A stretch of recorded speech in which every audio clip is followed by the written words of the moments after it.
So the government spent millions of dollars on the standards, so please use them. But remember as well, those standards are not an exhaustive list. So what I mean by that is it's not like the old NCAC system where we had to fill out every single indicator. So what builds your QIP? Reflecting against the standards builds your QIP. A bad day can build your QIP, and also a good day. But let's have a look at building against the standards. So just download this form. So stop and download. It's just under the file here. And the first thing is all about supervision audits reflecting against your standards. So let the fun begin by being absolutely honest with your educators in your staff meetings after you do this. So let's have a detailed look. Supervision audit. Element 2.3.1. Children are adequately supervised at all times. Just before we go on, for all you nominated supervisor and directors out there, how many times have your educators come in and said, oh, I need to fill out an accident report? How did it happen? Oh, I don't know. Well, that's the first bit. Are the children adequately supervised when they don't even know how an incident or an accident occurred? We can have fantastic supervision, and within microseconds, the supervision can go from fantastic to very bad in an instant.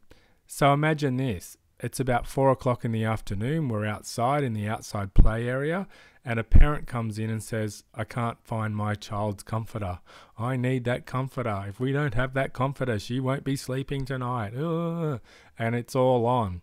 So then we stop our active supervision and go looking for that child's comforter. So that's what I mean. Supervision can be great and turn to fantastic in a microsecond. Another example is if a child has an incident outside, it could be a toileting incident or it could be a fall. All of a sudden, we've got great supervision. One educator moves into the indoor room to adjust or fix or change the child's clothing, and then all of a sudden we have poor communication, and then we can have poor supervision. Also, when doing the supervision audit compared against NQS and the regs, ask yourself, do your educators have set positions where they stand?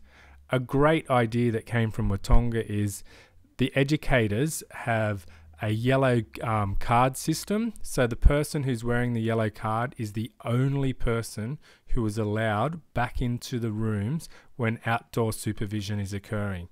How many times have you as a director walked into the room and seen 4 educators within the room with a child all having a valid reason for being there, and then saying to them, who's outside looking after the children? And they look up to you and go, oh, I don't know. So after completing the form, you may bring it to a staff meeting, and then a less experienced educator may say, well, I'm not game enough to say anything against my room leader when she's not adequately supervising. So collectively together, you may come up with a word, or even like a group of words like code blue, which means if anybody yells out that word, which they can do at any time, everybody looks up and looks at maybe 5 or 6 positions where they know where supervision needs to be looked at. So for example, you yell out code blue and you look up at the sand pit, look at the fort, look at the bushes, look into the children's bathroom, look onto the grassed area. And then nobody's actually dobbed in as such, but everybody is adequately looking after the supervision. So this form is a part of Centre Support's big NQS pack that comes out weekly, and it's all different in every area covering the NQS. So when you're going through it, be honest, be brutally honest, because that's the only way you're going to improve. So once you've done it, bring it all back in to all the educators, reflect against it, and this is where your practices change.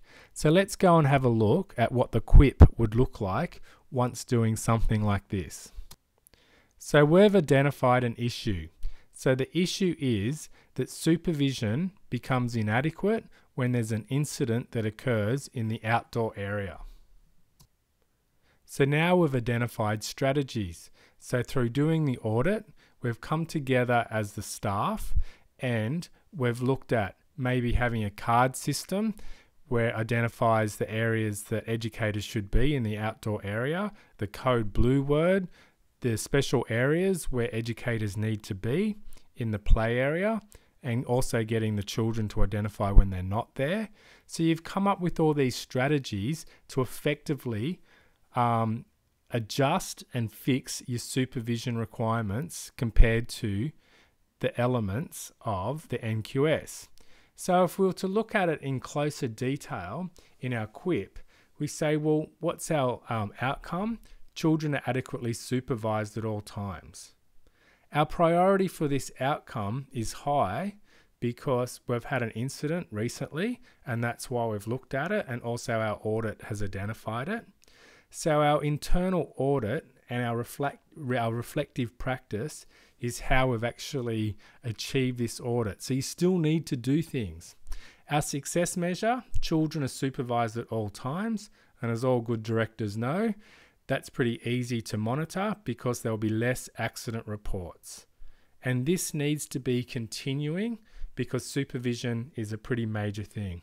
And also we can monitor the accident reports and see when staff are clustered together. The next part is the progress note, and this is why it's so different to the old system. If we were to look here, it's a working, living document. So we need to review it because we've got 2 new educators and they don't know all about our practices or our new code words or our new card system that we have for our supervision. So this is why the QIP and the NQS is going to be fantastic, because it's a living, working document that's always continually built upon and improved upon.